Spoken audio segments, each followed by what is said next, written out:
Emotions in our business. We have those farmers that we usually call the poultry tourists. That is how you'll be able to prevent a lot. Okay, 10 mistakes that most farmers usually make on their poultry farm. And these mistakes usually lead to huge losses on their poultry farm, and also this can lead to them not being profitable in the long run. You can see our chicken are really growing on very properly. So what is the first mistake that most farmers usually do on their poultry farm? The first mistake is during vaccination. Most people, when they are vaccinating, for example, let's take this as the vial. This is liquid paraffin, but I want to show you an example because I don't have the accurate bottle for the vaccination of the Newcastle, for example. So I want to illustrate. So for example, this is the vaccine for vaccination of the Newcastle plus IB for your chicken. And then you have brought this vaccine onto your poultry farm and you want to vaccinate your chicken. So first of all, how should you handle your vaccine before you reach the farm? First of all, you should handle your vaccine like this. You see, you hold it here at the top whereby we have that rubber part. That is the only way of how you can handle your vaccine. I usually see most people, they are holding their vaccine like this. When you hold your vaccine like this will transfer your heat, your body heat, to the vaccine, and it will be able to destroy the vaccine. Because the vaccine is always stored between 4 to 8 degrees Celsius. Between 4 to 8 degrees Celsius. So if you are putting your hand like this will increase the temperature of the vaccine and it will be able to destroy the vaccine. And this, if you have done this for a very long time, maybe you are doing the eye drops and you have done this for a very long time, if you are vaccinating your chicken like this, you are just disturbing your chicken. Your chicken are not getting vaccinated. You are thinking that you have vaccinated your chicken, but what you are doing, you are just wasting your time and you have not vaccinated your chicken. So make sure if you are giving your vaccine to your chicken, make sure that you hold it at the top like this, and the bottom part over here should be placed in the eyes if you are doing for the eye drops. And if you are using water, make sure you are using water that is not chlorinated. And if you have chlorinated water, make sure you add milk into the water so that the water can be dechlorinated. That is the only way that you can use proper vaccination on your poultry farm. Because if you are using maybe chlorinated water and you are using vaccine with chlorinated water, then you don't use the milk to dechlorinate the water. It will hinder the effectiveness of the vaccine to your chicken, because the chlorine in the water will destroy the virus. So you'll just be giving your chicken plain water thinking that you have vaccinated your chicken. So that is another mistake that most farmers usually do during vaccination. And also, if you are doing a large batch like this one, and maybe you are hatching these chicks and then you're selling them to consumers, most farmers may end up just buying the chicks from farmers that don't know what really they need to do. For example, if you end up doing that and purchasing chicks that are not vaccinated against Marex, I want to tell you something. Marex is a disease that attacks poultry birds. And the only bad part with Marex is that it has an incubation period of around 3 months. So you'll have just these chicken that look good like this when they are young, but when this chicken reach around 3 months of age, this chicken starts developing a lot of complications and diseases. You can end up finding that they have started getting diseases such as Newcastle, they have started getting fall typhoid, fall cholera, maybe they have gotten coccidiosis, maybe they have gotten even fall pox. It's just a combination of a lot of diseases. So if you are doing that, make sure you are getting your chicks from a reputable hatchery whereby they are sure that these guys, they usually vaccinate their chicks. Because if you don't vaccinate your chicks against such diseases, that will lead to huge losses on a poultry farm, and that is what I'm here to avoid, because I want you guys to be able to make a lot of money out of this venture and be able to be profitable. And also in the vaccination time, for example, if you are vaccinating the Newcastle, make sure you are vaccinating your Newcastle after every 2 months. I insist 2 months. I'm not saying 3 months. Most people usually advise that you vaccinate your chicken after every 3 months. But me, I am advising you guys, make sure you're vaccinating your chicken after every 2 months. And if you're vaccinating your chicken after every 2 months, make sure that you're vaccinating your chicken using different strains of vaccine in giving to your chicken. That will also be able to have a larger pool of the virus being introduced into the body of the chicken earlier on. So even if another strain of that Newcastle disease tries and attack your chicken, you already have it in the bloodstream of the chicken, and that will be a better part in controlling the Newcastle disease on your poultry farm. The second common mistake that most farmers usually do on their poultry farm is that they usually do something known as overfeeding. Overfeeding, this is whereby you give your chicken more feed so that you can make them grow faster. For example, if you are keeping chicken like this and you are giving your chicken more feed on your poultry farm, you are trying to make it look like you want your chicken to grow up very fast. But in real essence, these chicken are usually bred in different ways. There is something known as selective breeding, whereby if you want your chicken to grow very fast, you have only to do the selective breeding, whereby you usually just choose chicken of a certain characteristic that you want, then you breed them together, you will end up having that kind of characteristics. And for example, if you are breeding chicken like this, maybe you want them for eggs, and maybe you are ending up doing something known as overfeeding. If you overfeed chicken like this, for example, for the hens, they won't be able to lay eggs on your poultry farm. And if you continue overfeeding, you'll be leading to a wastage of money because you'll be buying a lot of feeds, and also it will lead to a delayed lay in your chicken, because if you do that, you'll end up finding out that most of your chicken are eating and yet they are not producing eggs because they have developed some fat in their body. So if you continue doing that, you won't be able to make money out of this venture. That is one thing that I also want to tell you, so that you can be able to know how you'll be able to do proper poultry farming. Okay, then we'll go to our third mistake that most farmers usually do, is that they usually do something known as underfeeding. If you do underfeeding to your chicken, this will lead to standard growth, and also it will lead to development of some diseases, because some diseases in the poultry, they usually caused by malnourishment. For example, the cause of coryza, it's also one of the factors that leads to development of coryza on a poultry farm is excessive ammonia in the chicken coop, and also another thing is malnutrition. Malnutrition, this comes by whereby you are giving your chicken the wrong feed, and also you are underfeeding your chicken, so the chicken are not getting the sufficient nutrients for their proper development. So that can lead to that disease known as infectious coryza on your poultry farm. So make sure, if you really want to do proper poultry farming, make sure you avoid that mistake so that you can be able to make a lot of money in this venture. Another mistake, the mistake number 4, is misfeeding. What is misfeeding? Misfeeding is giving your chicken the wrong feed. How does this come about? For example, most people back then, and also me, I thought that when you're giving your chicken growers mash, this will lead to a chicken growing very fast. But I never knew that growers mash is a feed that should be given to a chicken at a growing stage. So when I was raising the day-old chicks, I raised the day-old chicks up to 3 weeks, then I started giving the chicken growers mash. Little did I know that the growers mash lacked something known as an anti-coccidiostat, which led to our chicken developing coccidiosis, and it led to the advanced stage of coccidiosis, making the chicken poop blood, which led to a lot of deaths on our poultry farm.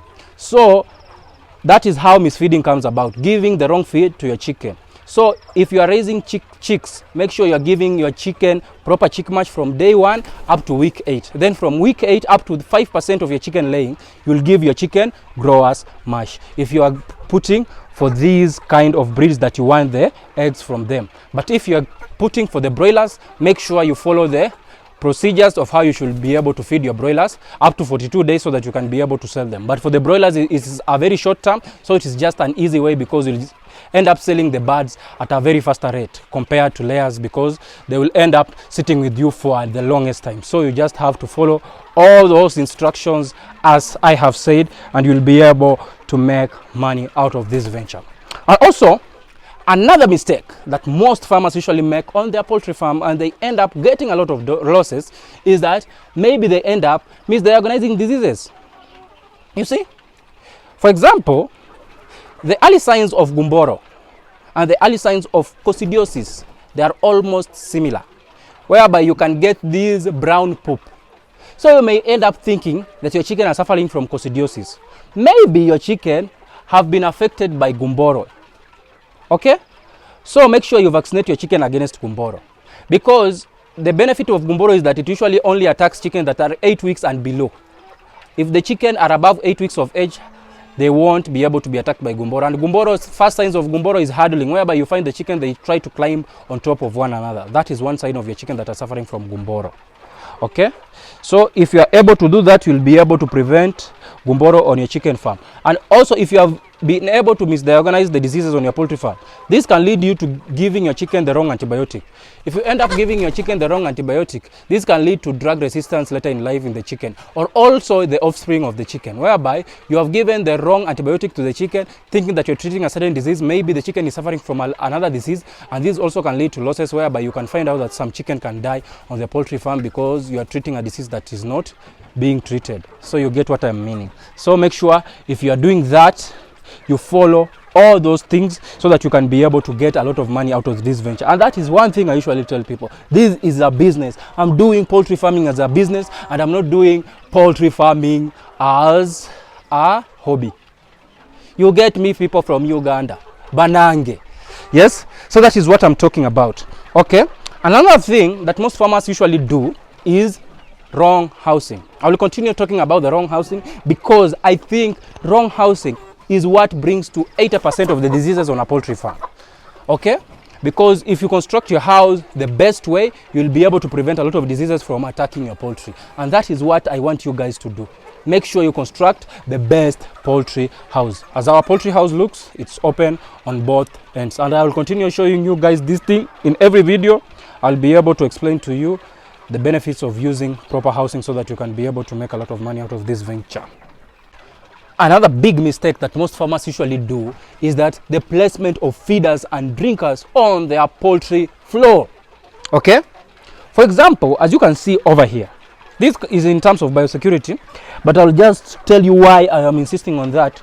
If you're seeing like this, you can see our chicken coop from this end up to the other end. I want you guys to tell me in the comments below what you are observing from this end up to the other end. I want you to comment before I tell you what really is going on. Okay, so I'm giving you time. Can you comment down below? You can see our chicken.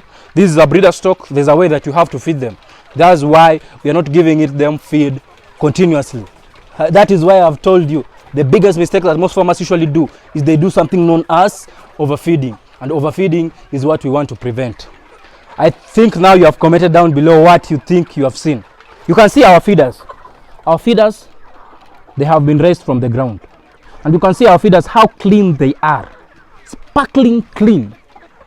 Even if I get some Weetabix here, I can eat it on that chicken feeder, because the chicken feeder is very clean. And also, even if I want to drink some water, I can drink some water from that drink over there. You can see it. It's super clean. And that is how a chicken coop, feeder and drinker should look like. Sparkling clean, spotless. Look at this. Just look at them. That is what thing you have to know. And make sure you are raising them from the ground. Because if you are raising them from the ground, that means that you are not the chicken poop that has been dropped into the wood shavings is not mixing with the chicken feed. Meaning your chicken will be less of getting some diseases that like coccidiosis and fall typhoid from the floor of the chicken. That is how you'll be able to prevent a lot. So that is how you'll be able to prevent a lot of diseases from attacking your poultry farm. And also another thing, another big mistake that most Africans usually have. The biggest mistake that most Africans usually have is the use of emotions. Emotions in our business. This is a poultry farm. We have to take care of the highest levels of biosecurity on a poultry farm. So you just don't end up allowing everybody into your chicken coop. This is a very huge investment. So if you just end up allowing everybody into your chicken coop or into your poultry farm, this will lead to an access of a lot of diseases in attacking your poultry farm. This is a business. You have to really be cautious with your business, because if you are not maintaining the high levels of biosecurity on your poultry farm and you are allowing everybody to access your poultry farm. We have those farmers that we usually call the poultry tourists. The poultry tourists are those farmers that can come onto your poultry farms, and yet they don't want to buy, they only want to satisfy their eye. So you have to be really cautious with such people, because if you just leave it open, you can have a lot of people accessing your farm. Most of them can be genuine people, others can be thieves, others can bring diseases on your poultry farm. That is the biggest mistake that most farmers usually do. Because if you're not cautious like that, and you're not keen, and you're not extra keen with that, you'll end up getting a lot of losses, because they can end up bringing diseases on your poultry farm. And that is one of the biggest mistakes that I've seen most farmers do. And I want to assure you guys, if you're doing poultry farming, make sure you really take that into consideration. And also another mistake is whereby you give your chicken any kind of feed. I've talked about misfeeding, but I'm just talking about any kind of feed. This is whereby you find farmers, they just come up with this kind of crazy idea that this feed can supplement the chicken feed. I realized that some guys out here, they take this something known as the rotten maize. You know, the rotten maize here in Africa is used to make this local brew, something known as busa, whereby it is usually drunk by elderly people in the village or during some traditional ceremony here in Africa. So these people usually take that maize and they give it direct to your chicken. You know, such kind of maize has some kind of aflatoxin. If you're not using the activated charcoal, or you're using the best toxin binder in giving to your chicken, this can lead to a lot of gastrointestinal diseases on your poultry farm, and that is what we want to avoid. So guys, if you are doing that, if you are a culprit of that, make sure you stop giving your chicken the rotten maize. Maybe you're trying to cut down on feeds, but it will lead you to lose a lot of money, because you lose your flock, and also this can lead you to losing a lot of money in the purchase of drugs so that you can be able to treat the disease. So if you are doing poultry farming, make sure you just follow those things that I've told you. And also for the drinkers, like these automatic drinkers, currently we're not using them because we're giving some kind of organic treatment to our chicken. We are using the drinkers. We are giving some aloe vera and some mix of